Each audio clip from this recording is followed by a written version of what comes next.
ही बैठक आमची दरवर्षी होते. साधारणपणे मला वाटतं प्रत्येक वॉर्डमध्ये अशी बैठक होते. स्थानिक जे आम्ही लोकप्रतिनिधी आहोत त्यांच्यासोबत, गणपती मंडळांसोबत, की कुठे काही अडचणी येऊ शकतात का, मग ट्रॅफिकच्या काही समस्या आहेत का, मंडपांच्या काही हे गोष्टी असतात, त्या सगळ्यांची आज चर्चा झालेली आहे. मला वाटतं 2-3 महत्त्वाचे आहेत. ट्रॅफिकचा एक विषय होता, जाहिरातींचा एक विषय आहे. तिसरा विषय म्हणजे नक्की DJ म्हणजे काय, कारण अनेक ठिकाणी 10ची जरी डेडलाईन असेल तरी आधीच हे प्लग आणि वायर काढले जातात किंवा स्पीकर काढले जातात. तर ह्याच्यावर देखील मी CP साहेबांना पण एक पत्र लिहिणार आहे. त्यांच्याबरोबर थोडं एक मला संवाद करायचा आहे की ही मंडळ जे गणेशोत्सव साजरा करतात त्याच्यानंतर नवरात्र साजरा करतात, नक्की DJची परिभाषा काय आहे आणि काय चालतं काही नाही चालत हे आत्तापासून मंडळांना करणं गरजेचं आहे. निवडणूक आयोगावर काही मंडळांमध्ये जी आहे ती एकंदरीत परवानग्यावरून नाराजी सुद्धा पाहायला मिळाली आहे. त्याच्यावर आता काय नेमकं? आता एक बघा ना, महत्त्वाची गोष्ट हीच आहे की मराठमोळा सण आहे आणि त्याच्यात मुंबई महानगरपालिकेने मध्यंतरीच्या काळात ते 15,000 रुपये खड्ड्यांसाठी देखील त्यांनी लावले होते. आता हे सो कॉल्ड हिंदुत्ववादी सरकार आहे, हे मतांचं सरकार, हे निवडणूक आयोगाचं सरकार, हे क्लिअर झालं. शकून राणीचं सरकार आहे. खड्ड्यांच्या संदर्भात मगर काढला होता, त्याच्या संदर्भात अजून देखील 2,000 हे करणार नाहीत, हे नुसतं नाटक करत आहेत, हे पुढे काही करणार नाहीत. निवडणूक आयोगावरती ज्या पद्धतीनं अनेक गोष्टी पुढे येतात या बाबतीत मनसेनं आज मुख्य निवडणूक आयोगाच्या आयुक्तांची भेट घेतलेली आहे आणि त्यांनी सुद्धा साशंकता या बाबतीत सगळी व्यक्त केलेली आहे. एकेकाळी राज ठाकरेंनी बॅलेट पेपरवरती निवडणुका व्हाव्या म्हणून एक पत्रकार, एकेकाळी भाजपने पण हे सांगितलं होतं. आपल्याला आठवत असेल 2014च्या आधी भाजप देखील अग्रेसर होतं की बॅलेटवरच निवडणुका व्हाव्यात. त्यांनी जिंकायचं रसायन काढलं आणि आता त्यांना बॅलेट काय, तुम्ही चंद्रावर पण वोटिंग घ्या, भाजपचे लोक जाऊन तिथे मतदान करून येतील असं त्यांनी ती सिस्टीम बसवलेली आहे. शकून राणे आता 5 वेळा मतदान करतायत. एक त्या मिनता देवी काय, त्या 124 वर्षाच्या, जगातल्या सर्वात वयस्कर महिला दिसतात 25 सारख्या आहेत, 124 125. हे असे सगळे जे काही घोळ हे आम्ही पकडलेले आहेत, हे घोळ तर आहेतच. ह्याच सोबत आम्ही मागच्या आठवड्यात देखील इथे पत्रव्यवहार केलेला आहे आणि जवळ गरज पडली तर रस्त्यावर पण उतरू. पण इथे आता VVPAT पण काढून टाकण्याचा प्रयत्न हे इथे निवडणूक आयोग करत आहे. नेमकं निवडणूक आयोगाने ठरवावं की निवडणुका घ्यायच्या आहेत की सरळ ठराविक त्यांचे जे ओळखी पाळखीचे लोक आहेत त्यांना जाहीर करून टाकायचं की हेच जिंकले.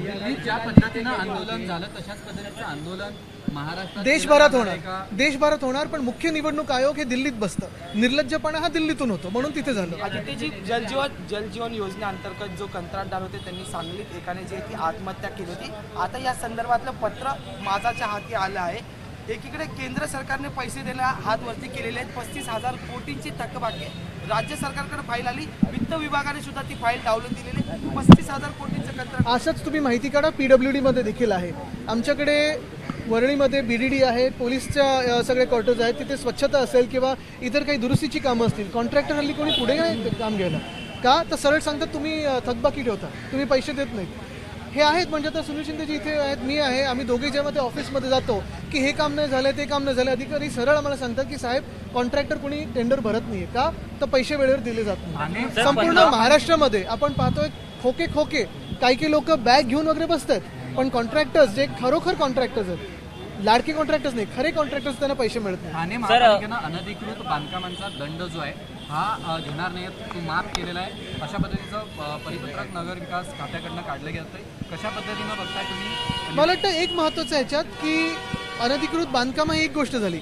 जी अनधिकृत मुख्यमंत्री राहिले त्यांच्याबद्दल काय आहे त्यांनी उत्तर द्यावं आम्हाला. 15 ऑगस्टला आपण रायगडचं पालकमंत्रीपद मिळालं तर नाही, त्याबरोबर ध्वजारोहणाची संधी देखील मग ते लिंबूंचं काय झालं, ज्यूस तरी बनवला का त्यांनी? गोगावली दिल्लीत गेलेले. सर 15 ऑगस्टला कल्याण डोंबिवलीमध्ये ते दिल्लीत जात असताना CISFने नुसतं खाकीत ते रुमाल असतो त्याच्यात काय काय ते पाहावं. भास्कर जाधवांच्या वक्तव्यावरून राजकारणात नव्या चर्चा रंगू लागलेल्या आहेत. ब्राह्मणांना टार्गेट केलं जाते असं वगैरे वगैरे ब्राह्मण संघटना अशा पुढे येऊ लागलेल्या. तुम्ही ते वक्तव्य नाही, मी ऐकलं नाही अजून ते वक्तव्य ऐकल्यानंतर बोलू. 15 ऑगस्टला कल्याण डोंबिवलीमध्ये जी नॉनव्हेज आहे त्याचं बंदी आणली होती. आता नाशिक आणि मालेगावमध्ये देखील आणली. आम्ही ह्याचा कडकडून विरोध करू. ह्याच्यात 15 ऑगस्ट व्हेज खा किंवा नॉनव्हेज खा हे सांगण्याचा अधिकार ह्या महानगरपालिकेनं नाही, आयुक्तांना बिलकुलही नाही. लोकांनी काय करावं काय नाही करावं, काय खावं काय नाही करावं, काही नाही खावं हे त्यांना सांगण्याचा अधिकार नाही. आम्ही जाहीर आवाहन करतोय की ज्यांना नॉनव्हेज खायचं त्यांनी खावं. ह्याच्यात व्हेज नॉनव्हेज हा वादच नाही आहे. अनेक लोक व्हेज खातात ना, त्यांना विरोध नाही आहे. पण जे नॉनव्हेज खातात, जे आमच्यासारखे लोक नॉनव्हेज खातात, आमचे अगदी पाहिलं तर कल्याण डोंबिवलीमध्ये जे आमचे आगरी कोळी बांधव आहेत ते काय करणार त्या दिवशी? आणि हे तुम्ही काय आमच्यावर व्हेजिटेरियनिझम लादताय? आमच्या राज्यात येऊन आमच्यावर तुम्ही लादताय? काँग्रेसचे मुंबई प्रभारी महापालिकेच्या रमेश चेन्नीताल आहे, त्यांनी आता पुण्यात नुकतंच माध्यमांशी संपर्क साधलेला आहे आणि ते असं म्हटले की दोन्ही बंधू जर एकत्र आले तर आम्हाला काहीच प्रॉब्लेम नाही, पण सद्यस्थितीत राज ठाकरे महाविकास आघाडीसोबत तुम्ही असं- मग अजून त्याच्यात अजून काय बोलायचं नाही, पण आता फॅक्च्युअली जे काही ते बोलले आहेत, महाविकास आघाडीतले नेते पण ऍक्सेप्ट करायला लागलेले आहेत. चिंता करू नका, महाराष्ट्राच्या मनात जे आहे ते होईल. सगळे जे काही पक्ष या देशात आपण पाहतो लोकशाही वाचवण्यासाठी एकत्र येणं गरजेचं आहे, कारण लोकशाही नाही राहिली तर इथे कुठचे विषयच राहणार नाही, तुम्हाला आवाज उठवायला काही संधीच मिळणार नाही. मुंबई महापालिकेच्या शाळेंचे विषय समोर येत आहेत. कुलाब्यातील शाळा या शाळेची इमारत मोडकळीस आलेली आहे म्हणून गेल्या महिनाभरापासून 2000 विद्यार्थी हे घरी बसलेले आहेत. पालकांची अशी मागणी आहे की आम्हाला लवकरात लवकर विशालजी, आपण मला अजून एका शाळेचा तसाच विषय पाठवला होता, तो देखील आम्ही घेतला होता. मुख्य गोष्ट हीच आहे, आपल्याला आठवत असेल आमच्या काळात मग मराठी शाळा असतील किंवा इतर भाषिकांच्या शाळा असतील, मुंबई महानगरपालिका जे चालवतं ते उत्तम दर्जाचं आम्ही करत होतो आणि जास्तीत जास्त प्राधान्य हे आरोग्य आणि शिक्षणावर देत होतो. 4 म्युन्सिपल कॉर्पोरेशनचे आपले मेडिकल कॉलेजेस आहेत, दवाखाने आहेत, तसंच शाळेंमध्ये IB, IGCSE, CBSE बोर्ड्स आणले SEC सोबत. 10वीपर्यंत मराठी अनिवार्य करून देखील, आणि हे सगळं होत असताना गेल्या 2-3 वर्षामध्ये सरकार पडल्यानंतर ही सगळी यंत्रणा कशी कोलमडून पडलेली आहे हे आपल्याला दिसतंय. मुख्य गोष्ट हीच आहे की एखादी इमारत दुरुस्त करायची की प्रायव्हेट कोणाच्या घशात घालायची हा निर्णय आयुक्तांना बिलकुलही नाही, त्यांना अधिकार नाही.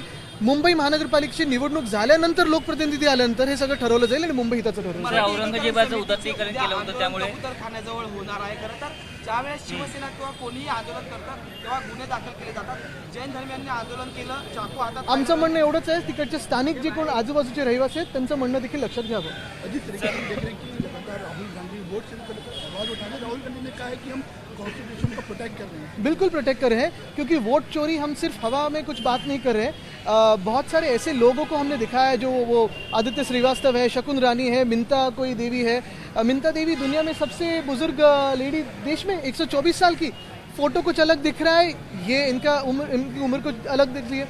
वैसे ही अगर आप देखिए तो शकुन रानी ने 5 बार वोटिंग किया है, 3 बार बेंगलुरु में और 2 बार उत्तर प्रदेश में. आज पालघर की एक केस आई है, 5 वोटिंग इपिक नंबर है. तो ये सारी जो वोट चोरी है जिसकी वजह से भाजपा जीतते आई है पिछले 5-6-7 सालों में, ये हमने पकड़ी.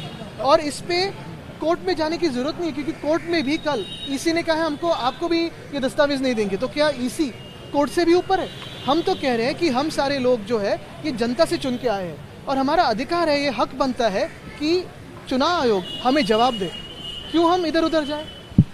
लगातार दीजिए, पाकिस्तान की बात है. पाकिस्तान धमकी दे रहा है अगर सिंधु नदी पर डैम बनता है नहीं, तो ये हम मिसाइल मार के उड़ा देंगे. बिल्कुल पाकिस्तान धमकी दे रहा है, लेकिन अपनी जो सरकार है, भाजपा की जो सरकार है, उनका जवाब क्या है उस धमकी को? कि BCCI जाके क्रिकेट खेलेगी उनके साथ. क्यों BCCI क्रिकेट खेले उनके साथ? पिछले साल आपने देखा होगा BCCI के जो उच्च अधिकारी है वो वहाँ शाहिद अफरीदी हो या दूसरे सारे पाकिस्तानी क्रिकेटर्स हो, उनके साथ पार्टी कर रहे थे. पिछले साल जो हमें बताया था कि हिंदुओं पे अत्याचार हो रहा है बांग्लादेश में, उसी बांग्लादेश को BCCI ने बुला के इस देश में टेस्ट मैच खेली थी. तो क्या BCCI देश के ऊपर है? क्या BCCI हिंदुओं के ऊपर है? क्या BCCI जो जवान अपने शहीद होते हैं उनकी शहादत से ऊपर है? ये जवाब BCCI हमें दे. क्या ये जवाब हो सकता है उनकी धमकी को कि हम जाके क्रिकेट खेलेंगे?